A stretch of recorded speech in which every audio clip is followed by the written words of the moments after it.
guys, it's your girl T. So I want to come on here and talk about the whole Chief Keef situation, honey. We haven't had a Chief Keef story in a while, but what's going down with Mr. Chirac is that basically he took to Twitter and he demanded that his 1 million followers, several of which, hundreds of which are in North Minneapolis, he told them to basically go to a house. He posted the address on Twitter, told them to put shit in a bag, eggs, rocks, and everything else, and vandalize this house. He didn't say why, but people ended up going up to this house, showing up, taking pictures, threatening the people who live there. This whole situation is nuts. A lot of folks in Maniac, Minnesota are going crazy right now. I want you guys to go ahead and watch this news clip, and I'm going to come back with the rest of my commentary. Tonight at a Minneapolis home. It started with a social media post from a Chicago-based rapper. He told his more than 1 million Twitter followers to vandalize a home there. Now the residents living in that home fear for their safety. Our Brett Hofflin is live in Minneapolis, and Brett, this sure is a bizarre one. Yeah, this is really a big misunderstanding, and police have been monitoring this home behind me for the last several hours, making sure that it hasn't been vandalized, and it's all based on a tweet from a rapper called Chief Keef. You can take a look at the tweet itself. It gives the address here on Bryant Avenue North, and Chief Keef, a famous rapper, says, quote, "Throw eggs and stuff in a bag and rocks and all that at this address. I'ma repost."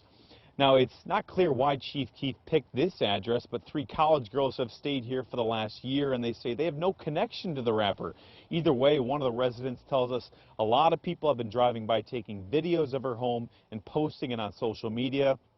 That same woman tried to reach out to Chief Keef to say he had the wrong address, but she never got a response. So for the last several hours, police have been guarding both the front and the back of the home. I mean, I'm fearing for my safety. I have 2 other roommates that aren't able to come home tonight because of this, and it's like, it's not going to end tonight. Social media goes on forever. You could retweet this in 4 months and, you know, you throw eggs at my house.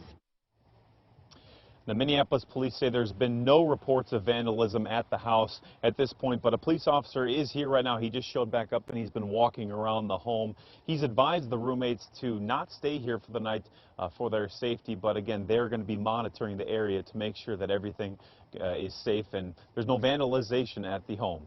We're live in Minneapolis. A group of art students have found themselves in the middle of a social media war they never started. And you know, it's quite bizarre. A popular rapper telling his 1 million+ Twitter followers to go throw eggs and rocks at their house. Fox 9's Maury Glover joining us. And Maury, what the heck happened here? Why did they choose this house? Well, that is the $1 million question. Chief Keef isn't saying, but his tweet that has since been deleted has left 3 college students in Minneapolis with nowhere to call home. This is my casa now. So she's small and cozy. We'll say that. Not the warmest over this last week, but gets the job done. As a struggling college student, Ashley is used to pretty tight quarters. But she never imagined she'd be living out of her car one day because she's too scared to go back home. It's really not safe to be in the neighborhood anymore. There's a lot of activity, suspicious activity that's been going on, and it's just in our best interest not to put ourselves in harm's way.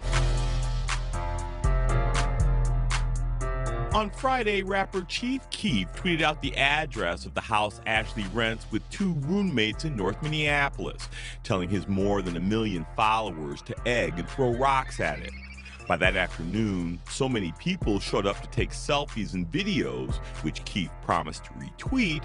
Minneapolis police had to park squad cars in front and back of the house until the commotion died down. There's a couple different rumors that I've heard, you know, beef with someone over Xbox, you know, issues with a previous tenant, but, you know, they're really endless, and I don't have a solid reason why, and I'd like to, but I don't. Before I can see him, I hear somebody say, hey, where them guys at? You know what I'm saying? Ashley's next-door neighbor says he was robbed at gunpoint by 2 men looking for the home's occupants in his yard Sunday morning. And he believes they were prompted by Chief Keef's beef on social media. It's heavier than just these little tweets that a person type with their hands, because you got all these little knuckleheads around here that's looking for some type of name or claim to fame. It's a bit insane, Ashley says even if Chief Keef didn't intentionally mean to leave her homeless, he deserved a bad rap. For someone to be so influential over, over 1 million followers, it just kind of saddens me that you take time out of your day to screw up someone else's life and not even making sure that it's the person you'd like to screw with. Now, Minneapolis police say since no damage was done to the home, no crime was committed, but a local attorney says the students could file a civil harassment order against Chief Keef. In the meantime, a GoFundMe account has been set up to help the girls pay to move out, and we've added that information to fox9.com.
Just watched that news clip, and this whole situation is really disturbing, that these college students are literally homeless. It's like 0 degrees right now in Minnesota. Granted, I'm in LA, honey, where it's 70, but in Minnesota, because all my family's still there, it's really cold out there, so I feel really bad that this girl's living in her car because all these sheeples went to her house to go and attack them without even knowing why. She's very lucky that nobody came with a gun and shot up the house. I don't understand what Chief Keef is thinking. Why do we always use our power and influence for fuckery? As opposed to telling your millions of followers to go out and feed the homeless, to do something right, to be a good person, you're telling them to go and vandalize a house. And it wasn't even the right house. This is a house for college students. There were no gangbangers in this house. The whole situation to me is just disgusting and ridiculous. For folks who don't know, like North Minneapolis, how can I compare North Minneapolis, okay? The Twin Cities, yes, a lot of white people in Minnesota, but North Minneapolis is like the hood version. It's not really, really hood, but that's like the hoodish that you'll get in Minnesota. That would be like YG getting on Twitter and sending out a tweet to like Bloods in Compton and saying, go attack this house. Like, you just don't do that. There's just certain things you don't do. You know what I'm saying? North Minneapolis is like the Compton of Minneapolis, you know what I'm saying? That's like where all the hood folks are, a lot of the gangbangers. It's like, I don't understand what Chief Keef was thinking. It's just really, really sad, and I just thank God that nobody did a drive-by in this house trying to get props and accolades from Chief Keef. Like the old saying goes, with great power comes great responsibility, and when you've been blessed to have 1 million people follow you and 1 million people support your work, I'm not saying that you have to be positive 24/7, but you have to realize your words carry weight. And there's certain things that you can tell people to do. And a lot of people don't know how to think for themselves, and they want props from their favorite celebrity. They want a retweet, they want a shout out. They're literally willing to do anything to get props from their favorite rapper or their favorite celebrity. You know, so Chief Keef was all the way wrong in this situation. This is something that you don't do. And if I was those college students, I would not blame them at all if they end up taking them to civil court, because you just don't do this. If he had beef with somebody on that block, then Chief Keef should address that beef with those people directly, as opposed to sending his followers to go and, you know, throw shit, eggs, and bricks at the house. And thank goodness nobody did that. But the fact that thousands of people in North Minneapolis came to this house and then that poor black man was robbed, you know, it just makes no sense whatsoever. The whole situation is just goofy. You know, I don't understand what he was thinking by doing this. So anyways, let's go ahead and get the discussion popping. Go ahead and leave a comment. Let me know your thoughts on this entire situation, honey, concerning our favorite Chirac rapper, Chief Keef. What do you guys think about him tweeting out to his followers to go and vandalize this house? And how do you feel about the people who literally came out in droves off of Chief Keef's tweet? So let's go ahead and get the discussion popping. Go ahead and leave a comment. All right, deuces. Hey, you guys, it's your girl T. Make sure to subscribe, like, and share my videos. You can also visit Lovelyti.com to purchase any merchandise. Also, don't forget to click the boxes down below to watch any of my previous videos. Talk to y'all later. Deuces.